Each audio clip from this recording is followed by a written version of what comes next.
की बात करूं, सबसे पहले से ये क्वेश्चन दिया हुआ है, the ratio of the masses and radius of to planets. दो प्लैनेट का सब, ये क्या है रेशियो, मास का, ये किसका है रेडियस का। यानी कि सर m1/m2 है 4/6 और r1/r2 है 8/16। इसमें क्या है, what is the ratio of the escape velocity from at the surface. अब तुम बोले सर एस्केप वेलोसिटी का फार्मूला जो तुमने कल बताया था √2gre, यही तो बताया था। क्या इसमें m है? नहीं, लेकिन यहाँ तो m दिया है। अब देखो प्लेनेट का अगर मास अलग है, रेडियस अलग है, तो g भी तो अलग होगा। क्या इसमें g का रेशियो दिया है? अगर तुम्हें क्वेश्चन में रेडियस का रेशियो दिया होता और g का रेशियो दिया होता तो तुम ये वाला लगाते। अदरवाइज मैंने एक फार्मूला और बताया था, क्या था, √2gm अपॉन, ये भी तो बताया था मैंने। इसी को तो मॉडिफाई करके ये लाया था मैं। अरे ऊपर भी आर से मल्टीप्लाई करी थी, नीचे से भी, फिर मैंने कहा दिखा, ठीक है, फिर जी दिखा था हम लोगों को। तो अगर हम इसमें देखें, तुमसे एस्केप वेलोसिटी का रेशियो पूछा है, पहला तुमने 1 कर दिया, दूसरा क्या कर दिया तुमने 2, √2 ऐसे ही, √2 ऐसे ही। जी तो सर सब में सेम होता है, कोई बात नहीं, जी तो सब में सेम होता है ना, यूनिवर्सल ग्रेविटेशनल कांस्टेंट है m1, और रेडियस क्या मान ली r1 अपॉन √ इसके लिए m2 अपॉन। अब देखो सर ये दोनों √ में हैं, अगर मैं पूरे को √ में ले लूं तो 2gm1 upon 2gm2 upon 2g से r2 कहाँ जाएगा, बोलो r2 कहाँ जाएगा, ऊपर, और नीचे क्या रहेगा r1 और m2। अरे यही तो बचा। अब देखो अगर अब करना चाह रहे हो तो हम लोग अब क्या करेंगे सर, be1 अपॉन be √ ऐसे ही सर m1/m2 क्या है 4/, r2/r1, r2 ये है, अपॉन r1 क्या हो जाएगा 16/8 दूनी 16, यही तो हुआ। 2 से काटो, 2 3 6, आंसर क्या आया सर जी 4 का क्या हो जाएगा 2/√, ये एस्केप वेलोसिटी का क्या हो जाएगा रिलेशन। बात समझ आ रही है, क्या एस्केप वेलोसिटी का रिलेशन होगा 2/√, यानी कि पहला जो प्लैनेट होगा या पहला जो मास है, प्लैनेट का मास है, पहला जो प्लैनेट है उसकी एस्केप वेलोसिटी ज़्यादा होगी, दूसरे की क्या होगी, क्योंकि √3 है। √3 का मतलब क्या होता है 1.732। बात समझ में आ रही है। उसके बाद में अगला देखो क्वेश्चन, जुपिटर जानते हो ना, हमारे प्लैनेट का, हमारी सौरमंडल है, ठीक है, उसका क्या सबसे बड़ा प्लैनेट है जुपिटर। अगर मैं इसने कहा जुपिटर का जो मास है ना वो अर्थ से कितना ज़्यादा है, देखो मास ऑफ जुपिटर कितना गुना ज़्यादा है, 318 गुना मास ऑफ अर्थ है, यही तो दे रखा है। और इसने कहा रेडियस कितनी ज़्यादा है, रेडियस ऑफ जुपिटर 11.2 गुना कितना है RE है, ठीक है। तुमसे क्या पूछा है, तुमसे एस्केप वेलोसिटी पूछा है, कहाँ पर जुपिटर की एस्केप वेलोसिटी क्या होगी। अब तुम बोलो सर एस्केप वेलोसिटी में लो बताओ √2gre लगाऊं या √2gm/re लगाऊं, क्या लगेगा, ये तुमको सोचना है कौन सा फॉर्मूला लगेगा। तो इसमें मास भी दिया है तो तुम क्या लगाओगे √2gm, जी लिखो यहाँ पर, ठीक है, gm/r। सर जुपिटर के लिए है, तो √2 ऐसे ही, g की वैल्यू क्या है, g रहेगी, मास क्या है 318 me। यहाँ पर देखोगे सर रेडियस कितनी है 11.2 RE, 11.2। अब तुम क्या करो, इसमें से 318/11.2 ऐसे ही रहने दो, और साथ में क्या लिख लिया 2gme/RE, यही तो कर लिया 2gme/RE, ठीक है, ये गुणा में है यहाँ पर, ये मल्टीप्लाई में, ठीक है, हाँ मल्टीप्लाई में। अब तुम अगर मैं इसका देखूं सर जी, जो वेलोसिटी आएगी वो क्या करना है तुम्हें, 318 को भाग किससे करना है 11.2 से, 11.2 है ये, ये क्या है 11.2। तुम चाहो तो सर एक काम और कर सकते हो, क्या तुम जानते हो अंडर रूट 318 बटे 11.2, ये क्या बचा under root 2GME upon R E, ठीक है। और इसकी वैल्यू क्या होती थी 11.2 किलोमीटर पर, यही तो निकाली थी तुमने। अगर मैं इससे इसे काटूंगा तो 318 ऐसे ही, और यहां पर भी क्या बचेगा अंडर रूट 11.2, अंडर रूट 11 अब तुम्हें क्या करना है 318 को किससे गुणा करना है 11.2 से, 2 से करो, 2 अट्ठे 2 एकम 2 और 1 3 दूनी 6, 1 से करा 318 फिर करा, सही है। अब देखो यहाँ पर कितना आया अंडर रूट 6 8 1 7 1 8 16 6 4 और 1 5 और 1 3, कितने के बाद दशमलव 1 के बाद, ये लगभग 3600 के करीब है, लगभग किसके करीब है देखो 3600 के करीब है।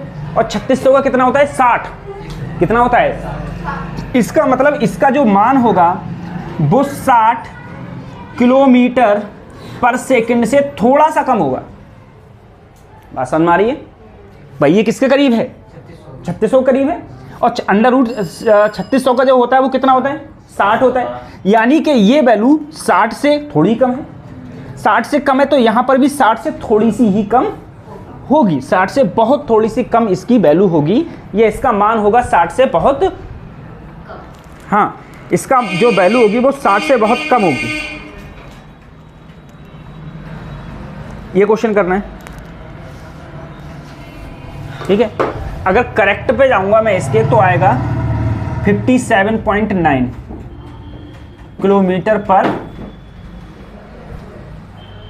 किलोमीटर पर सेकेंड, सॉरी 57 नहीं है 59.7, 59.7, ठीक है। अब तुम कभी करेक्ट गए तब भी तुम्हारा ये आंसर है, और वैसे मैंने कहा इससे थोड़ा सा कम, मतलब समझ जाते ये आंसर, 4 ऑप्शन तो होंगे ही पेपर में, तो ऐसे हम क्वेश्चन को इनको करना है। एस्केप वेलोसिटी क्या होता है, किसी भी पार्टिकल को अगर मैंने अर्थ से एस्केप वेलोसिटी से किसी चीज को ऊपर की ओर थ्रो किया, ठीक है, तो 100% वो अर्थ का ऑर्बिट छोड़ के, अर्थ का ग्रेविटेशनल फील्ड छोड़ के कहाँ निकल जाएगी, इन्फिनिटी पर वो पहुंच जाएगी, उसे हम बोलते थे एस्केप वेलोसिटी, ठीक है। एस्केप एनर्जी का मतलब क्या है कि मैं किसी भी पार्टिकल को कितनी एनर्जी दूं जिससे कि वो छोड़ के कहां पहुंच जाए, इन्फिनिटी पर पहुंच जाए, तो उसको हम लोग क्या बोल देंगे, एस्केप एनर्जी बोल देंगे, ठीक है। अब अगर मैं एस्केप एनर्जी की बात आए, अगर मैं तुमसे कहूं बताओ एस्केप एनर्जी कितनी होगी, तो हम लोग जानते थे वेलोसिटी कितनी है सर 1/2 mv, यही तो वेलोसिटी होती थी 1/2 mv स्क्वायर। सर जी ये वेलोसिटी से अगर मैं किसी चीज को फेंकता था तो वो क्या कर जाती थी, एस्केप कर जाती थी, ठीक है। ये क्या हो गई उसकी एनर्जी। m ऐसे ही b का मान क्या होता है अंडर रूट 2g re का होल स्क्वायर, तो होल स्क्वायर जब करोगे तो यहाँ 2g re बचेगा, 2 से 2 बचे काट जाएगा, क्या बचेगा सिर्फ mg, यानी कि अगर तुम इतनी भी एनर्जी किसी भी पार्टिकल को दे दोगे, उसका मास g मतलब जानते ही हो re हो गया, इतनी जूल अगर तुम किसी को एनर्जी दे दोगे तो वो क्या कर जाएगी, एस्केप कर जाएगी, यानी कि कभी लाइफ में वापस आने वाली नहीं है, ठीक है।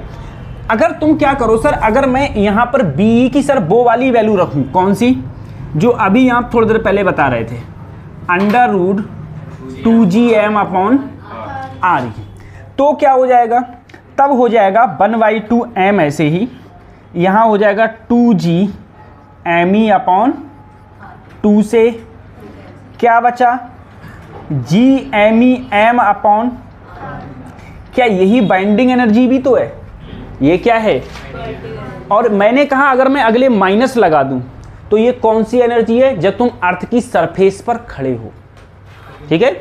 अगर अर्थ की सरफेस पर खड़े होते हैं तो पोटेंशियल एनर्जी कितनी होती है, -g me m अपॉन, यही तो होती थी। तो अगर कोई चीज तुम अर्थ की सरफेस से इतनी वेलोसिटी से, माइनस की जगह क्या कर दिया प्लस, और वही तुम्हारी क्या थी बाइंडिंग एनर्जी होती है, ठीक है। माइनस को क्या कर दो प्लस, तो वही क्या होती है बाइंडिंग एनर्जी। और बाइंडिंग एनर्जी भी क्या होती है, किसी भी पार्टिकल को, किसी भी चीज को इतनी एनर्जी दो जो कि वो अर्थ का ऑर्बिट छोड़ के कहां पहुंच जाए, इन्फिनिटी पर, तो उस एनर्जी को हम लोग क्या बोलते हैं, एस्केप एनर्जी हम बोलते हैं, ठीक है। अब मेरी एक बात जरा ध्यान से बताओ मुझे, सर एक बार बताओ, अगर मैं यहां से किसी चीज को छोड़ता हूं, अब तक तो तुमने फिजिक्स पढ़ी है, उस फिजिक्स के अकॉर्डिंग अगर मैं यहां से किसी चीज को फेंका, मैं कहूं यहां पर अगर कोई चीज है तो इसकी पोटेंशियल एनर्जी कितनी है, तुम क्या बोले mgh, क्या बोले, क्या यही बोले, पोटेंशियल एनर्जी कितनी है, अगर यहां पर कोई चीज है तो mg, और यहां से अगर मैं किसी चीज को छोड़ता हूं तो तुम कौन सी इक्वेशन लगाते थे, मोशन की जो 4 इक्वेशन थी, b = u + at, s = ut + ½ at², b² = u² + 2as, और sn = u + ay/2 2n-, यही तो इक्वेशन लगाते थे, यही इक्वेशन लगाते थे ना।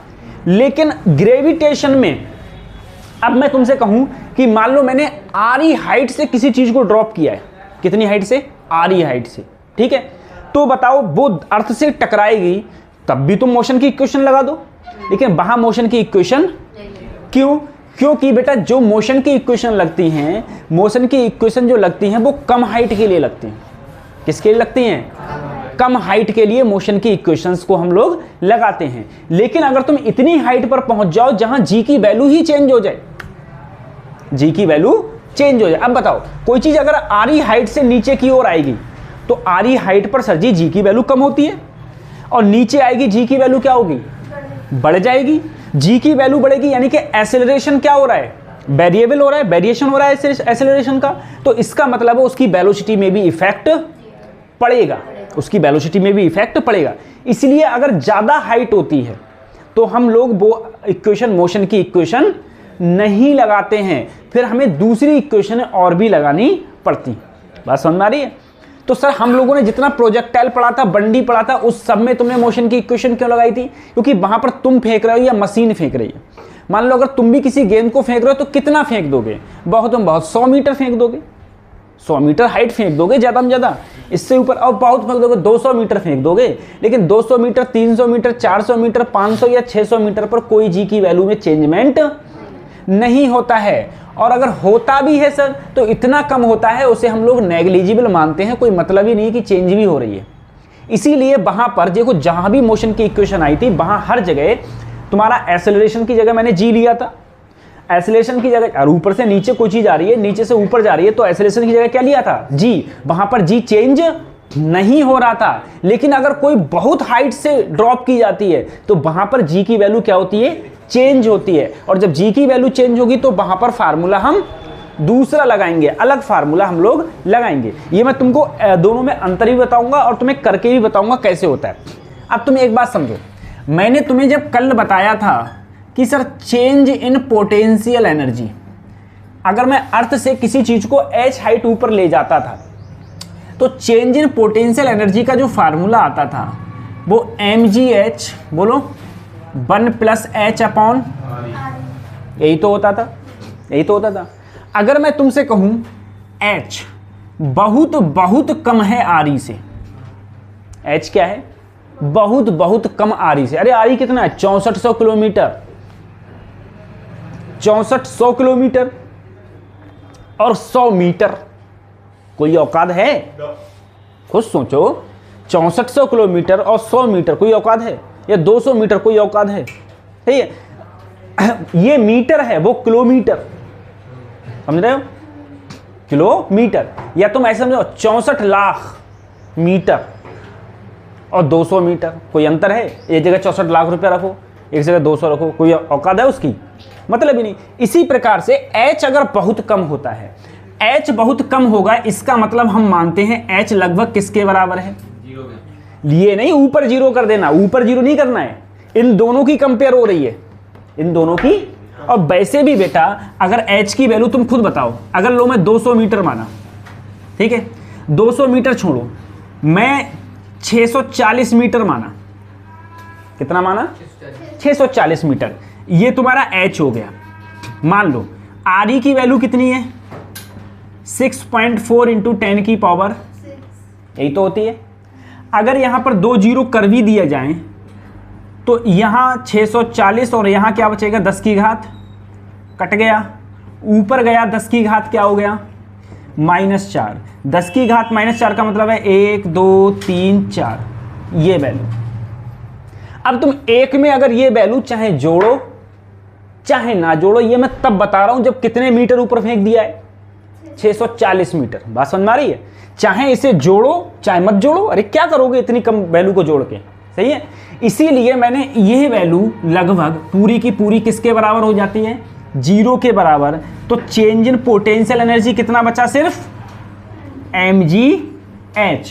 और जब हम लोग बंडी मोशन करते थे, जब किसी चीज को थोड़ी सी ऊपर फेंकते थे तो हम कहते थे बताओ पोटेंशियल एनर्जी कितनी चेंज होगी, तुम कहते थे mgh, यही तो कहते थे तुम लोग, कितनी चेंज होगी, तुम बोले mgh। बात समझ में आ रही है? लेकिन अगर बहुत ज्यादा दूरी हो तो mgh नहीं होता है, क्या होता है mgh 1 + h अपॉन re, ये होता है। बात समझ में आ रही है? सही। अब इसी के ऊपर मैं तुम्हें और भी बता रहा हूं कि कैसे हो जाएगा। बात करी थी कि अगर हम पृथ्वी से बहुत ऊंचाई से अगर किसी चीज को ड्रॉप करते हैं, ठीक है, ड्रॉप करने पर तो चेंज होती है। अब देखो जैसे मान लो सर ये मेरी अर्थ है, मैंने कहा अर्थ है, बोले सही है, बोले अर्थ के ऊपर जी का मान जी होता है, सही है, वो बात अलग है। मैंने ये पढ़ा था सर इक्वेटर पर सबसे कम, पोल पर सबसे ज्यादा, ठीक है, सही है सर। अगर मैं यहां से h हाइट ऊपर मेरा कोई मास है स्मॉल m, इसे मैंने यहां से ड्रॉप किया, ड्रॉप करने का मतलब है छोड़ा, तो ये 100% कहां आके टकराएगा अर्थ पर। कहां टकराएगा?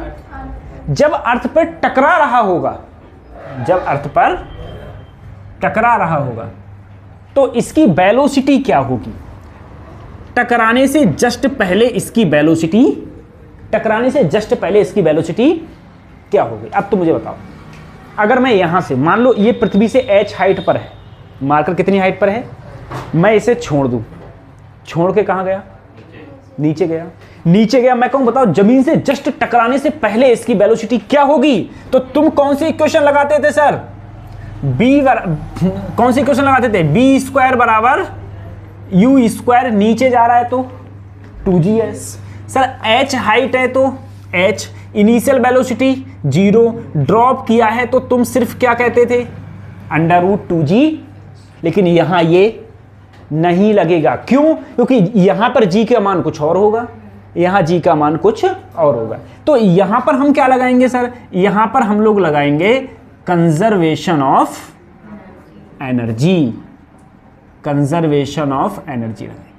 कंजर्वेशन ऑफ एनर्जी का मतलब है ये एक A पॉइंट और ये B पॉइंट, सही है, एक A पॉइंट और एक B पॉइंट। मैंने कहा टोटल एनर्जी कहां पर, बोलो A पॉइंट पर, टोटल एनर्जी कहां पर, अब बताओ A पॉइंट पर सिर्फ ड्रॉप किया गया है, वेलोसिटी तो नहीं है, वेलोसिटी नहीं है तो काइनेटिक एनर्जी क्या हो गई 0। पोटेंशियल एनर्जी क्या होगी यहां पर, पोटेंशियल एनर्जी बताओ, तुम बोले -g MEM, कितनी हाइट पर है सर, बोलो यहां से ये कितनी हाइट हो जाएगी, ये h और सेंटर क्या हो गया RE, तो क्या हो गया RE प्लस बराबर total energy at B point. B point पर सर टकराने वाला है ना, तो वेलोसिटी क्या हो गई 1/2 mv², और B पॉइंट पर पोटेंशियल एनर्जी कितनी है, बोलो, अरे पोटेंशियल एनर्जी B पॉइंट पर अर्थ की सरफेस पर कितनी होती है -g MEM अपॉन, यही तो होती है। अगर मैं इसको इधर लाऊं तो क्या ये प्लस का हो जाएगा, ये किसका हो जाएगा, इसको इधर लाऊं तो प्लस का हो जाएगा। अगर इसको इधर लाया प्लस का हो गया सर -g MEM, और यहां पर RE प्लस H, ये लाया प्लस का g MEM अपॉन RE बराबर 1/2 mv, सही है। सर देखो इन दोनों में क्या कॉमन है, इन दोनों में क्या कॉमन है जरा सोचो। सर g MEM कॉमन ले लिया, यहां बचा माइनस का RE प्लस, यहां पर कॉमन लिया तो सिर्फ क्या बचा 1 अपॉन और 1/2 MB। सर M से M कट गया, M से M कट गया। अब अगर देखो सर जी, अगर मैं इसमें देखूं, यहाँ बचा GME, यहाँ LCM लिया मैंने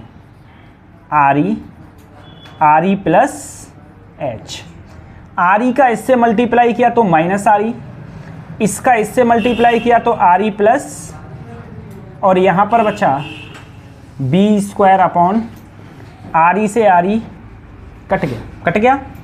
यहाँ बचा GME, यहाँ क्या एलसीएम ले लिया, एक RE कॉमन लिया तो RE², और यहाँ बचा 1 प्लस H अपॉन RE बराबर B², और 2 कहाँ ले आया मैं, ऊपर, 2 ऊपर आ गया। अब तुम देखे कि sir GME upon RE², GME upon ये क्या बन गया, बोलो, स्मॉल g, बरसा तो भूल ही नहीं सकती कभी, ठीक है। तो B² बराबर 2 स्मॉल g, और नीचे क्या बचा 1 प्लस H अपॉन, सही है, ये हो गया। और अगर B बराबर लोगे तो √2g 1 प्लस H अपॉन, ये फार्मूला तुमको याद करना है, ये फार्मूला तुमको याद करना ही करना है, ठीक है, ये फार्मूला तुमको याद करना है। अच्छा सॉरी, एक ये H बचा है बच्चों यहाँ पर, ठीक है, मैं भूल गया, एक ही H बचा था, ठीक, हाँ एक ही H बचा था, √2gh 1 प्लस H अपॉन, सही है। अब जरा एक बात बताओ मुझे, अगर मैंने कहा H की वैल्यू कितनी हो, मैं कितनी हाइट से किसी चीज़ को ड्रॉप कर रहा हूँ, RE हाइट से, किससे ड्रॉप कर रहा हूँ, अगर मैं RE हाइट से ड्रॉप करूंगा तो बताओ टकराते समय, अर्थ से टकराते समय उसकी वेलोसिटी क्या होगी, तो तुम क्या बोले, B बराबर √2g RE 1 plus RE upon, RE से RE कट गया, RE से RE क्या बचा 2, 1 प्लस 1 2 से, तो वेलोसिटी कितनी बची √GRE, और इसका मान रखेंगे तो 7.9 किलोमीटर पर, ठीक है, मुझे याद था ये बात, ठीक है, कितना मान आएगा 7.9 किलोमीटर पर सेकेंड, बात समझ में आ रही है। अब देखो अगर इसी चीज को मैं इससे करूं, देखो गलत कैसे आएगा, सर B², ठीक है, इनिशियल वेलोसिटी 0, 2g H की जगह कितना RE, तो B बराबर कितना आ रहा है, बोलो √2g, और यहाँ कितना आ रहा है GRE, ऑप्शन में ये भी होगा और ये भी होगा।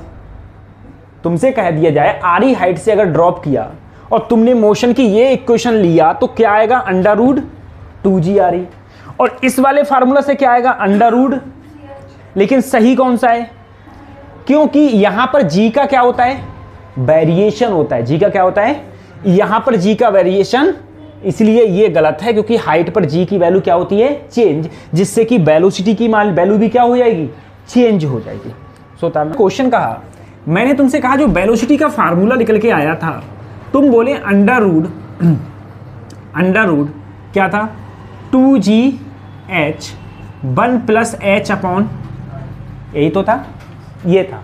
अब क्वेश्चन तुमसे ये नहीं कहा गया कि इतनी ऊंचाई से मैंने किसी चीज को छोड़ा या ड्रॉप किया, तुमसे ये कहा गया, अगर क्वेश्चन में तुमसे मान लो ये कहा गया कि मैंने अर्थ की सरफेस से √3/2 GRE वेलोसिटी से किसी चीज को क्या किया, फेंका, ऊपर की ओर फेंका, वेलोसिटी थी। अब बताओ maximum height attend by the particle, ये पार्टिकल मैक्सिमम हाइट कितनी अटेंड करेगा, ठीक है। तुमसे पूछा गया मैक्सिमम हाइट अटेंड किसके द्वारा, पार्टिकल के द्वारा मैक्सिमम कितनी हाइट अटेंड करेगा। तो तुम्हें करना कुछ नहीं है, जैसे ये है B, फार्मूला यही लगाना है। फार्मूला इसका मतलब क्या हो गया, देखो बी स्क्वायर बराबर 2gh 1 प्लस एच अपॉन, अगर इतनी वेलोसिटी से फेंका है ना, क्या निकालना है तुमको, बोलो, h निकालनी है ना, h निकालनी है। तो मुझे क्या करना है, अगर मैं इसका स्क्वायर करूंगा तो 3/2 GRE और यहाँ पर 2gh 1 प्लस एच अपॉन जी से जी कैंसिल हो गया, तिरछी गुणा कर दो, इसकी इससे करोगे तो 3/2 RE 3/2 RE, ये हो जाएगा 3/2 RE। सर जब इसकी मल्टीप्लाई इससे करेंगे तो देखो RE से RE कट जाएगा, क्या बचेगा 3/2 H 3/2, और उधर क्या बचा 2H। अगर इसको मैं उधर ले जाऊंगा सर 3/2 का मतलब क्या हो गया 1.2 RE, और ये भी 1.2H, जब उधर जाएगा तो क्या बचेगा 0.5H। तो अगर मैं H की वैल्यू निकालूंगा तो कितना आंसर आएगा 3RE 3। इसका मतलब ये है, अगर मैं यहां से 3/2 GRE से किसी चीज को फेंकूंगा अर्थ से, ठीक है, ये वेलोसिटी बहुत हो गई, ये वेलोसिटी बहुत हो गई, ठीक है, लगभग 9 किलोमीटर 9-10 किलोमीटर पर सेकंड, इतनी वेलोसिटी हो गई। इससे अगर तुम किसी चीज को फेंकते हो तो वो कितनी ऊंचाई तक जाएगा अर्थ की सरफेस से, 3RE हाइट तक जाएगा। अब देखो क्वेश्चन में, सर मैंने तुमसे कहा जैसे तुम्हें फार्मूला, सर जी तुम्हें ये पता है, ये वाला तुम्हें फार्मूला पता है, अगर क्वेश्चन में तुमसे कह दिया जाए इतनी हाइट से मैंने ड्रॉप किया तो H की जगह लगाओगे और क्या निकाल लोगे B क्या है, B है तुम्हारी अर्थ से जस्ट पहले कोलाइड करने के लिए, कोलाइड किया यानी कि अर्थ से जस्ट पहले टकराने की जो वेलोसिटी होगी उसे तुम क्या बोलोगे B बोल दोगे, ठीक है, ये ऐसे हो जाएगा। लेकिन अगर तुमसे कहा क्या इस वेलोसिटी से तुमने किसी चीज को ऊपर की ओर फेंका तो बताओ कितनी मैक्सिमम हाइट जाएगा, तो तुम B की वैल्यू रखोगे और क्या निकालोगे H निकालोगे, सही है। इसीलिए ये बहुत ज़्यादा ही इंपॉर्टेंट है, बहुत इंपॉर्टेंट है, ठीक है। अब तुमसे कोई क्या बताओ मैंने 50 मीटर पर सेकंड से फेंका तो ये मत लगाना, हालांकि सही उसके लिए भी है, सही तो उसके लिए भी है, लेकिन कैलकुलेशन बहुत हार्ड हो जाएंगी।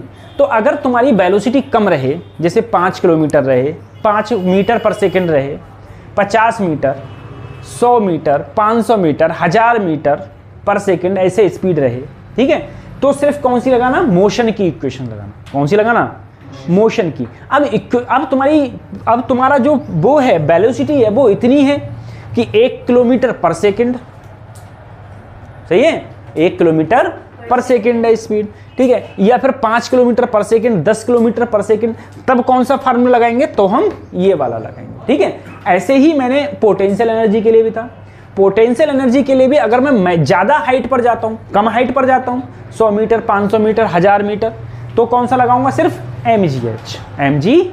लेकिन अगर मैं ज़्यादा जा रहा हूँ, मैं कह रहा हूँ तुमसे 2000 किलोमीटर, 4000 किलोमीटर, 6000 किलोमीटर, तो कौन सा लगाऊंगा mgh बटे 1 प्लस h अपॉन r, सही है। ये फार्मूला से लगाए जाते हैं, ठीक है।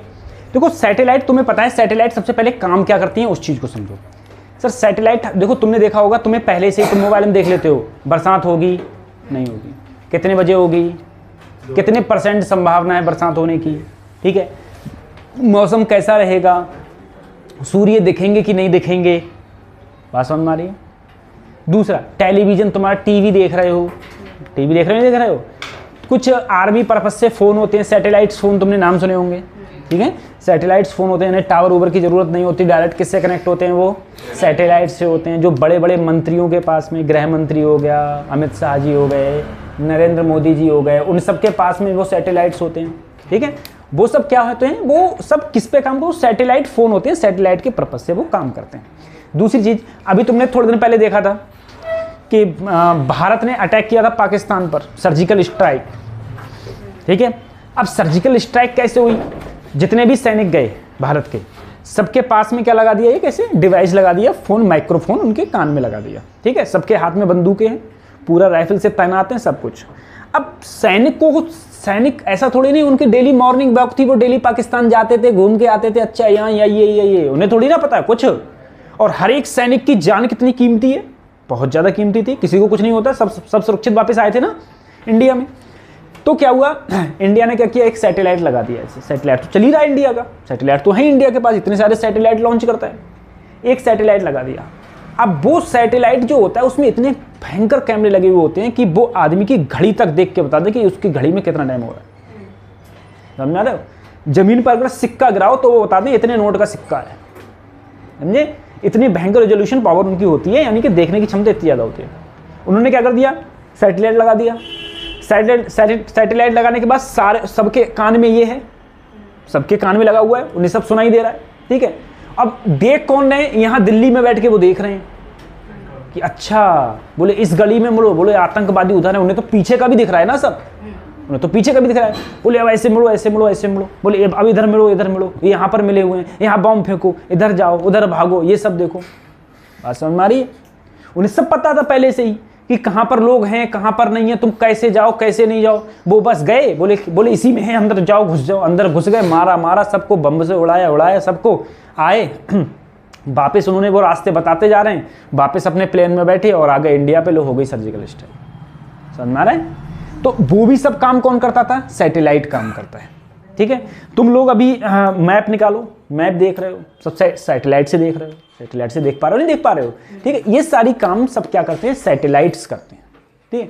अब सर जी अगर मैं बात करूं सैटेलाइट, बेसिकली हमारे दो सैटेलाइट्स होते हैं, दो टाइप के सैटेलाइट हैं। एक होता है आर्टिफिशियल तुम जानते हो, जो कुछ इंसान बनाता है, सबको क्या बोलते हैं हम लोग। एक होता है नेचुरल तुम जानते हो, जो भगवान ने बनाया, जो गॉड ने बनाया, वो क्या है, नेचुरल है। नेचुरल सैटेलाइट कौन है हमारा, मून, चंद्रमा हमारा नेचुरल सैटेलाइट है। पृथ्वी से जितने भी सैटेलाइट भेजे जा रहे हैं वो सब कौन से हैं, आर्टिफिशियल सैटेलाइट। अब आर्टिफिशियल सैटेलाइट भी दो प्रकार के हैं। ये सैटेलाइट यहीं खत्म हो गया, ये तो इंसान बना ही नहीं सकता, ठीक है, भगवान ऊपर वाले ने ही बनाया है, गॉड ने बनाया नेचुरल सैटेलाइट, जो मून हो गया।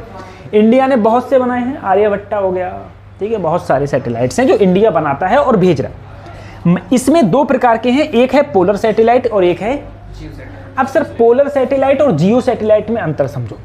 जैसे मैंने कहा, मान लो मेरे पास में पृथ्वी है, पृथ्वी है, ये पृथ्वी के, इस पृथ्वी के ये पोल हैं, एक नॉर्थ पोल और एक। जो सैटेलाइट ऐसे मूव करता है, समझ में आ रहा है, पोलों के चारों ओर घूमता है, उसे हम लोग क्या बोलते हैं, पोलर सैटेलाइट। एक होता है जियो स्टेशनरी सैटेलाइट। जियो स्टेशनरी सैटेलाइट का मतलब क्या होता है, अब उस चीज को हम लोग जरा समझो। सर जैसे ये मान लो ये है, ये हमारी क्या है सर, अर्थ है, ठीक है, अरे यही तो अर्थ है हमारी। तुम कहोगे सर अर्थ तो तुम्हारा गोल नहीं है, अर्थ तो तुम्हारा गोल नहीं है, ठीक है, हम मानते हैं अर्थ को गोल है। अब जरा सोचो सर, पोलर सैटेलाइट क्या है, एक पोल ये, एक पोल ये, तो जो ऐसे मूव कर रहा है क्या कहलाएगा, पोलर सैटेलाइट, ठीक है। जियो स्टेशनरी सैटेलाइट का मतलब क्या है, देखो खुद अंतर समझो। जियो स्टेशनरी का मतलब क्या है, रुका हुआ, सही है। अब एक सैटेलाइट, जैसे मान लो ये मेरा भारत है, ये मेरा भारत देश है, भारत देश में एक सैटेलाइट यहाँ है, यहाँ है, अभी ये यहाँ पर लोगों को यहाँ दिखाई दे रहा है।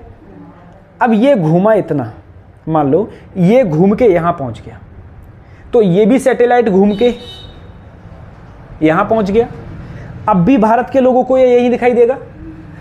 अब ये घूम के पहुँचा यहाँ, यहाँ, अब ये भी घूम के उतने ही टाइम में यहाँ पहुँच गया, यानी कि जितना एंगल अर्थ घूम रही है उतना ही एंगल। तो जो भारत के सामने है, भारत को क्या लगेगा कि ये सैटेलाइट तो हमेशा मेरे कहाँ रहता है, सामने रहता है, हमेशा क्या रहता है, सामने। बात समझ में आ रही है।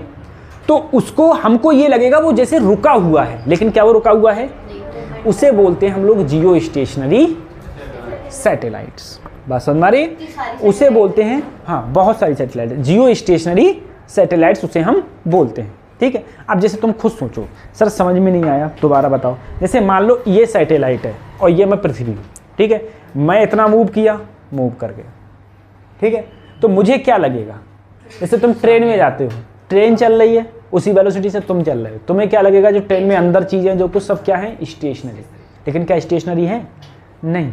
ऐसे ही जैसे मान लो ये सैटेलाइट है, पृथ्वी इतनी घूमी, ये भी इतना घूमा, फिर पृथ्वी घूमी, ये भी घूमा, तो तुम्हें ये क्या लगेगा, हमेशा स्टेशनरी लगेगा, रुका हुआ लगेगा।